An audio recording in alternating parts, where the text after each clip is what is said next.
महाभारत की एक बहुप्रचलित कथा आपने सुनी ही होगी, जिसमें जब पांडवों का राजसूय यज्ञ हो रहा होता है उस समय दुर्योधन जल कुंड में गिर जाता है। उसके गिरने के पश्चात उस पर सभा के सभी लोग हंस रहे होते हैं और उसी समय द्रौपदी कथा का बहुप्रचलित वाक्य दुर्योधन को कहती है, अंधे का पुत्र अंधा।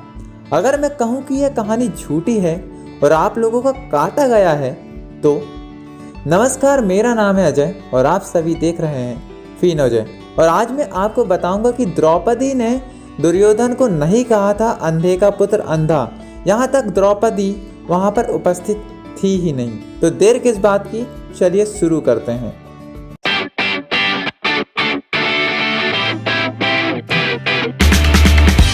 सन था 1989। सूर्यदेव आसमान से अपनी जीवनदायिनी किरणें बरसा रहे थे और 9 जुलाई की उस सुबह सारा भारत दूरदर्शन देख रहा था। तभी एक सुंदर सा गाना शुरू हुआ जिसे श्री महेंद्र कपूर जी ने गाया था। बोल थे, अत श्री महाभारत कथा, महाभारत कथा, महाभारत कथा। और उसी के साथ B.R. चोपड़ा महाभारत का आरंभ हुआ था। उसी दिन सीरियल का 44वां एपिसोड टीवी पर प्रकाशित हो रहा था, जिसमें युधिष्ठिर का राजसूय यज्ञ हो रहा था। यज्ञ के पश्चात पुनीत इस्सार अर्थात हमारे महाभारत के दुर्योधन पांडवों की संपत्ति देखकर ईर्ष्यालु हो गए थे और क्रोध में भरकर माया भवन में घूम रहे थे। उस महल की माया से लोग भ्रमित हो जाया करते थे। वे लोग कभी जलकुंड को फर्श समझते थे तो कभी फर्श को जलकुंड, कभी दीवार को आगे जाने का द्वार तो कभी द्वार को भवन की दीवार। तभी वहां से महल की दासी गुजरते हुए दुर्योधन को सावधान करती है कि युवराज आगे पानी है। फिर दुर्योधन कहती है, हाँ क्या अब ये दासी मुझे सिखाएगी कैसे चलना है। परंतु दुर्भाग्य से दासी की बात सही होती है और वे जलकुंड में गिर जाते हैं।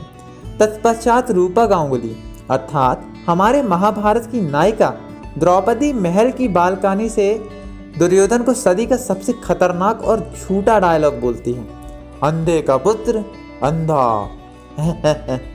जिसके पश्चात कर्ण उसे संभालते हैं और दुर्योधन उनके साथ हस्तिनापुर लौट जाते हैं, जिसके कारण हस्तिनापुर में द्यूत का आरंभ होता है, जिसमें द्रौपदी का चीरहरण होता है, जिसके कारण महाभारत का महायुद्ध होता है और जिसमें समस्त विश्व का महाविनाश हो जाता है ना कहानी बड़ी रोचक, परंतु है सबसे बड़ी झूठी और अपमानजनक, जिसमें द्रौपदी जैसी महान स्त्री का महान अपमान होता है और संपूर्ण भारत उसे एक अहंकारी स्त्री समझ लेता है। ये एक बहुत चर्चित कहानी है जिसे लगभग सभी लोग जानते हैं एवं इसे सत्य समझते हैं। परंतु मैं आपको बता दूं कि असली महाभारत में मतलब कि असली व्यास महाभारत में ऐसी किसी भी घटना का कहीं भी वर्णन नहीं मिलता है। चिंता मत कीजिए, मैं आपको सबूत के साथ बताऊंगा। असल में जब दुर्योधन वहां गिरा था तब महारानी द्रौपदी वहां उपस्थित थी ही नहीं, मतलब कि वहां थी ही नहीं, और ना ही दुर्योधन का किसी ने वहां अपमान किया था और ना ही किसी ने एक शब्द कहा था। वहां केवल भीम, अर्जुन, नकुल और सहदेव और उनके सेवक ही उपस्थित थे और उसके गिरने पर वे हंस रहे थे। जैसे हमारे सामने जब हमारा मित्र कीचड़ में गिर जाता है और हमें हंसी आ जाती है, ठीक वैसे ही उसके तत्पश्चात ही राजाज्ञा से उसे राजा के युक्त वस्त्र दे दिए गए थे। असल में B.R. चोपड़ा ने यह डायलॉग जाने भी थे यारो मूवी के क्लाइमेक्स सीन से लिया था, जो बहुत प्रचलित हुआ था। उसी का फायदा उठाकर उन्होंने इसे अपने सीरियल में जोड़ा था। अब चलिए मैं आपको गीता प्रेस गोरखपुर महाभारत के सभा पर्व के कुछ स्क्रीनशॉट दिखाता हूँ। एक दिन की बात है, राजा दुर्योधन उस सभा भवन में घूमता हुआ सौप्टिक मणिमय स्थल पर जा पहुंचा और वहां जल की आशंका से उसने अपना वस्त्र ऊपर उठा लिया। इस प्रकार बुद्धिमोह हो जाने से उसका मन उदास हो गया और वह उस स्थान से लौटकर सभा में दूसरी ओर चक्कर लगाने लगा। तदंतर वह स्थल में ही गिर पड़ा। इससे वह मन ही मन दुखी और लज्जित हो गया तथा वहां से हटकर लंबी सांसें लेता हुआ सभा वन में घूमने लगा। तत्पश्चात सौप्टिक मणि के समान स्वच्छ जल से भरी और सौप्टिक मणि में कमलों से सुशोभित बावली को स्थल मानकर वह वस्त्र सहित जल में गिर पड़ा। उसे जल में गिरा देख महाबली भीमसेन हंसने लगे। उनके सेवकों ने भी दुर्योधन की हंसी उड़ाई तथा राजाज्ञा से उन्होंने दुर्योधन को सुंदर वस्त्र दिए। दुर्योधन की यह दुर्वस्था देख महाबली भीमसेन, अर्जुन और नकुल सहदेव सभी उस पर जोर जोर से हंसने लगे। दुर्योधन स्वभाव से ही अमर्षशील था, अतः वह उनका उपहास सह न सका। वह अपने चेहरे के भाव को छिपाए रखने के लिए उनकी ओर दृष्टि नहीं डालता था। फिर स्थल में ही जल का भ्रम हो जाने से वह कपड़े उठाकर इस प्रकार चलने लगा मानो तैरने की तैयारी कर रहा हो। इस प्रकार जब वह ऊपर चढ़ा तब सब लोग उसकी भ्रांति पर हंसने लगे। उसके बाद राजा दुर्योधन ने एक सॉफ्टिक मणि का बना हुआ दरवाजा देखा, जो वास्तव में बंद था तो भी खुला दिखता था। उस पर प्रवेश करते ही उसका सिर टकरा गया और उसे चक्कर आ गया। ठीक उसी तरह एक दूसरा दरवाजा मिला जिसमें सॉफ्टिक मणि के बड़े बड़े किवाड़ लगे हुए थे। यद्यपि वह खुला था तो भी दुर्योधन ने उसे बंद समझकर उस पर दोनों हाथों से धक्का देना चाहा, किंतु धक्के से वह स्वयं द्वार के बाहर निकलकर गिर पड़ा। आगे जाने पर उसे एक बहुत ही बड़ा फाटक और मिला, परंतु कहीं पिछले दरवाजों की भांति यहाँ भी कोई अप्रिय घटना न घटित हो, इस भय से वह दरवाजे के इधर से ही लौट आया। राजन, इस प्रकार बार बार धोखा खाकर राजा दुर्योधन राजसूय महायज्ञ में पांडवों के पास आई हुई अद्भुत समृद्धि पर दृष्टि डालकर पांडुनंदन युधिष्ठिर की आज्ञा ले अप्रसन्न मन से हस्तिनापुर को लौट गया। अब यहाँ पर आप देख सकते हैं कि कहीं पर भी ये वर्णन नहीं है कि द्रौपदी ने दुर्योधन का अपमान किया था और उसे अंधे का पुत्र अंधा कहा था। इस कथा को आप Bhandarkar oriental research institute Pune बोरे की महाभारत में सभा पर्व सेक्शन 27 चैप्टर 268 में देख सकते हैं। और आपकी जानकारी के लिए बता दूं कि B.R. चोपड़ा भी इसी महाभारत के आधार पर अपने सीरियल का निर्माण करने का दावा करते हैं।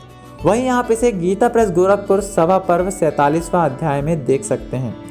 अब उसी के आगे गीता प्रेस गोरखपुर महाभारत के सभा पर्व के 49वें अध्याय में दुर्योधन अपने पिता से क्या कहता है वो भी देखिए। दुर्योधन बोला, पिताजी, मैं खाता और पहनता तो हूँ, परंतु कायरों की भांति मैं समय के परिवर्तन की प्रतीक्षा में रहकर अपने हृदय में भारी ईर्ष्या धारण करता हूँ। जो शत्रुओं के प्रति अमर्ष रख उन्हें पराजित करके विश्राम लेता है और अपनी प्रजा को शत्रु जनित तेज से छुड़ाने की इच्छा करता है, वही पुरुष कहलाता है।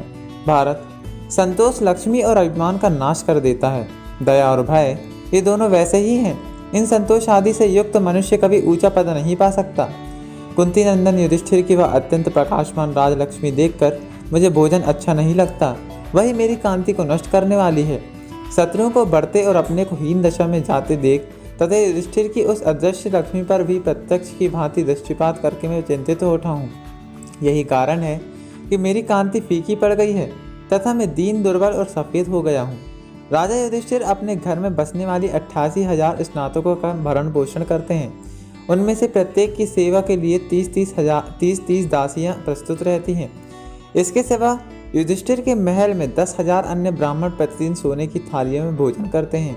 कंबोज राज ने काले, नीले और लाल रंग के कदली मृग के चर्म तथा अनेक बहुमूल्य कंबल युधिष्ठिर के लिए भेंट में भेजे थे। उन्हीं की भेजी हुई सैकड़ों हथनियाँ, सहस्त्रों गाय और घोड़े तथा 30,000 ऊँट और घोड़ियाँ वहीं विचरती थीं। सभी राजा लोग भेंट लेकर युधिष्ठिर के भवन में एकत्र हुए थे। पृथ्वीपते, उस महान यज्ञ में भूपालगण कुंती पुत्र युधिष्ठिर के लिए भांति भांति के बहुत से रत्न लाए थे। बुद्धिमान पांडु कुमार युधिष्ठिर के यज्ञ में धन की जैसी प्राप्ति हुई है, वैसी मैंने ना तो पहले कभी देखी है और ना ही सुनी ही है। महाराज, शत्रुओं की वह अनंत धनराशि देखकर मैं चिंतित हो रहा हूँ। मुझे चैन नहीं मिलता है। ब्राह्मण लोग तथा हरी भरी खेती उपजाकर जीवन निर्वाह करने वाले और बहुत से गाय बैल रखने वाले वैश्य सैकड़ों दलों में इकट्ठे होकर 3 खर्च भेंट लेकर राजा के द्वार पर रोके हुए खड़े होते हैं। वे सब लोग सोने के सुंदर कलश और इतना धन देकर आए थे तो भी वे सभी राजद्वार में प्रवेश नहीं कर पाते थे, अर्थात उनमें से कोई ही प्रवेश कर पाते थे। देवांगनाएं इंद्र के लिए कलशों में जैसा मधु लिए रहती हैं, वैसे ही वरुण देवता का देवा हुआ और कांस के पात्र में रखा हुआ मधु समुद्र ने युधिष्ठिर के लिए उपहार में भेजा था। वहाँ छीके पर रखकर लाया हुआ 1000 स्वर्ण मुद्राओं का बना हुआ कलश रखा था, जिसमें अनेक प्रकार के रत्न जड़े हुए थे। उस पात्र में स्थित समुद्र जल को उत्तम शंख में लेकर श्री कृष्ण ने युधिष्ठिर का अभिषेक किया था। तात, वह सब देखकर मुझे ज्वर सा आ गया।